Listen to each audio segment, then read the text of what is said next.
2025년 을사년이 시작되었습니다. 새해가 밝자마자 많은 분들이 궁금해하시는 것이 있습니다. 바로 재물운인데요. 특히 토끼띠 여러분들은 올해 작은 실천으로 큰 행운을 만날 수 있습니다. 예로부터 우리 선조들은 현관문을 재물이 들어오는 입이라고 보았습니다. 실제로 조선시대 궁궐이나 양반가의 문헌을 보면 새해 첫날이면 반드시 대문에 특별한 의미가 있는 물건을 걸어두었다고 합니다. 특히 2025년은 청목의 기운이 가득한 해입니다. 이는 전통 풍수에서 재물이 자라나는 기운을 의미합니다. 토끼띠 여러분들에게는 특별히 더욱 의미 있는 해가 될 것입니다. 토끼띠는 60갑자에서 묘에 해당합니다. 토끼는 음목의 기운을 가지고 있는데 이는 부드럽게 뻗어나가는 초목의 기운을 의미합니다. 2025년 을사년의 청목 기운이 이 음목의 기운과 만나면 마치 봄날의 새싹이 조용히 자라나듯 재물이 불어나는 효과가 있습니다. 자, 이제 이러한 토끼띠의 특성을 극대화할 수 있는 4가지 아이템을 자세히 알려드리도록 하겠습니다. 이 아이템들은 누구나 쉽게 구할 수 있으면서도 토끼띠의 기운을 가장 효과적으로 끌어올릴 수 있는 것들로 준비했습니다. 현관문에 두면 좋은 4가지 아이템. 첫 번째는 연두색 천입니다. 연두색 천이 필요한 이유는 토끼띠의 음목 기운과 을사년의 청목 기운을 부드럽게 이어주는 역할을 합니다. 천이라는 부드러운 소재가 토끼의 온화한 성격과 잘 어울려 복을 부릅니다. 손수건 크기의 천은 토끼가 조용히 복을 물고 오는 것을 상징합니다. 손수건만 한 크기라도 충분합니다. 이것을 현관문 손잡이에 매달아 두시면 됩니다. 을사년의 목 기운과 토끼띠의 음목 기운을 조화롭게 이어주는 가장 간단한 방법입니다. 실제로 작년에 이 방법을 시도하신 36세 디자이너의 경우 프리랜서 의뢰가 3배로 늘어나는 효과를 보셨다고 합니다. 특히 아침마다 연두색 천을 바라보며 하루를 시작하시니 좋은 아이디어가 자연스럽게 떠오르더라고 하셨습니다. 두 번째는 민트색 리본입니다. 민트색 리본의 의미는 리본의 둥근 매듭은 토끼의 지혜를 상징합니다. 양쪽으로 나뉜 끝은 토끼의 섬세한 판단력을 표현합니다. 민트색은 토끼의 영민한 기운을 담고 있습니다. 문방구나 생활용품점에서 쉽게 구할 수 있습니다. 현관문 위쪽에 살짝 걸어두는 것만으로도 기운이 달라질 수 있습니다. 분당에 사시는 63년생 한 선생님은 민트색 리본을 걸어두신 후 학원 수강생이 2배로 늘었다고 합니다. 리본을 볼 때마다 마음이 평온해진다고 하셨지요. 세 번째는 옥색 매트입니다. 옥색 매트가 중요한 이유는 토끼가 조용히 길을 찾듯 매트는 재운을 이끄는 역할을 합니다. 매일 밟는 행위는 토끼의 신중함을 상징하는 의미가 있습니다. 옥색은 토끼의 영민함을 깨우는 색입니다. 현관 입구에 깔아두면 좋습니다. 매일 밟고 지나가는 것만으로도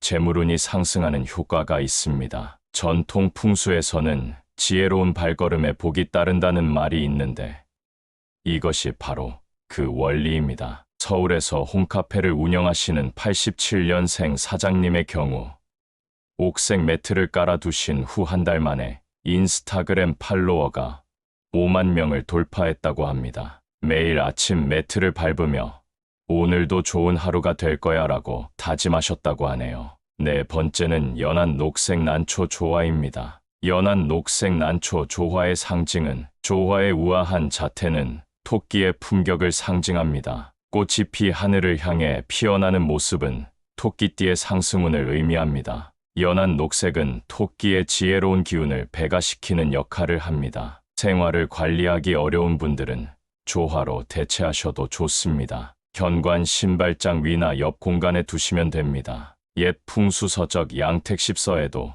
난초가 있는 곳에 귀인이 모인다는 구절이 있습니다. 강남에서 컨설팅 회사를 운영하시는 75년생 대표님은 사무실 입구마다 난초 조화를 두셨더니 신규 계약이 30% 증가했다고 합니다. 이렇게 4가지 아이템을 모두 설명해 드렸는데요. 이제 더욱 중요한 것을 알려드리겠습니다. 바로 각 토끼띠 연생별로 이 아이템들을 어떻게 활용해야 최상의 효과를 볼 수 있는지 구체적인 방법을 말씀드리도록 하겠습니다. 토끼띠별 구체적 활용법. 63년생 토끼띠의 경우 이 네 가지 중에서도 특히 연두색 천과 난초 조화의 조합이 가장 좋습니다. 현관문을 바라보았을 때 왼쪽이 재물이 들어오는 방향이므로 이쪽에 중점을 두시면 됩니다. 75년생 토끼띠는 민트색 리본으로 시작하시는 것이 좋습니다. 리본은 현관문 위쪽 중앙에 달아주세요. 여기에 옥색 매트를 더하시면 시너지가 생깁니다. 87년생 토끼띠는 옥색 매트가 가장 중요합니다. 매트는 현관문과 수평이 되도록 곧게 깔아주는 것이 중요합니다. 그리고 연두색 천을 문고리 왼쪽에 매달아 두시면 됩니다. 99년생은 이제 본격적으로 재물이 모이기 시작하는 시기입니다. 네 가지 아이템을 순서대로 하나씩 더해가는 것이 좋습니다. 첫째 주는 천, 둘째 주는 리본, 셋째 주는 매트, 넷째 주는 조화를 놓으세요. 여기까지 토끼띠별 구체적인 활용법을 말씀드렸는데요. 많은 분들이 실제로 이 방법을 실천하시면서 몇 가지 궁금한 점들을 자주 물어보셨습니다. 제가 가장 많이 받았던 질문들과 그에 대한 답변을 함께 알려드리도록 하겠습니다. 자주 묻는 질문과 답변. 꼭 연두색과 민트색이어야 하나요? A. 2025년은 특히 청목의 기운이 강한 해이므로 목 기운을 가진 토끼띠는 이를 부드럽게 받아들일 수 있는 연두색과 민트색이 가장 효과적입니다. 아이템은 언제 교체해야 하나요? A. 기본적으로 매달 음력 초하루에 교체하시면 좋습니다. 색이 바래거나 훼손된 경우는 바로 교체하셔야 합니다. 현관문이 두 개인 경우는 어떻게 하나요? A. 주로 사용하는 현관문에 먼저 시작하시고 한 달 후에 다른 현관문에도 적용하시면 됩니다. 다른 가족들의 띠와 충돌이 있지 않을까요? A. 토끼띠의 부드럽고 지혜로운 기운은 다른 띠들과도 잘 어울립니다. 오히려 가정의 재물운을 더욱 풍성하게 만들어줄 수 있습니다. 자, 이제 기본적인 내용은 모두 이해하셨을 것 같습니다. 하지만 이것만으로는 부족합니다. 현관 풍수는 계절과 날씨의 영향을 많이 받기 때문에 월별로 특별한 관리가 필요합니다. 지금부터는 매달 어떻게 관리하면 좋을지, 그리고 특별히 주의해야 할 점은 무엇인지 상세히 알려드리도록 하겠습니다. 월별 관리법과 주의사항. 1월의 관리법. 대청소와 함께 연두색 천을 처음 걸어두시면 됩니다. 31일에는 반드시 천을 새 것으로 교체해주세요. 새해의 첫 달이니만큼 더욱 정성을 들여 관리하시기 바랍니다. 2월의 관리법. 민트색 리본을 추가하시되 설날 전에는 먼지를 깨끗이 털어주세요. 특히 리본 매듭이 풀리지 않도록 잘 관리하는 것이 중요합니다. 3월의 관리법. 봄이 시작되는 시기라 옥색 매트를 깔아두시면 좋습니다. 매일 아침 한 번씩 털어주는 것도 잊지 마세요. 봄 기운과 함께 은은한 재물운이 들어오는 시기입니다. 4월의 관리법. 봄비가 잦은 시기입니다. 연두색 천이나 민트색 리본이 비에 젖지 않도록 주의하세요. 난초 조화를 추가하실 때는 신발장 위쪽에 두시면 좋습니다. 5월의 관리법. 황금 연휴가 있는 5월에는 특별 관리가 필요합니다. 연휴 전에 모든 아이템을 새 것으로 교체하시고 돌아오실 때 첫 발을 내딛기 전 현관문을 잠시 바라보며 마음을 가다듬으세요. 6월의 관리법. 장마가 시작되는 시기입니다. 습기 관리가 가장 중요합니다. 매트는 자주 말려주시고 천과 리본도 새 것으로 교체하세요. 습기가 차면 기운이 막힐 수 있으니 특히 신경 써주세요. 7월의 관리법. 무더위가 시작되는 시기입니다. 현관문을 자주 열어 환기를 시켜주세요. 이때 연두색 천이 바람에 날리는 것은 오히려 좋은 현상입니다. 기운이 활발히 순환된다는 의미입니다. 8월의 관리법. 더운 날씨로 인해 아이템들이 쉽게 훼손될 수 있습니다. 특히 천과 리본은 상태를 잘 살펴보시고 색이 바래거나 모양이 흐트러졌다면 새 것으로 바꾸어 주세요. 9월의 관리법. 풍수적으로 매우 중요한 달입니다.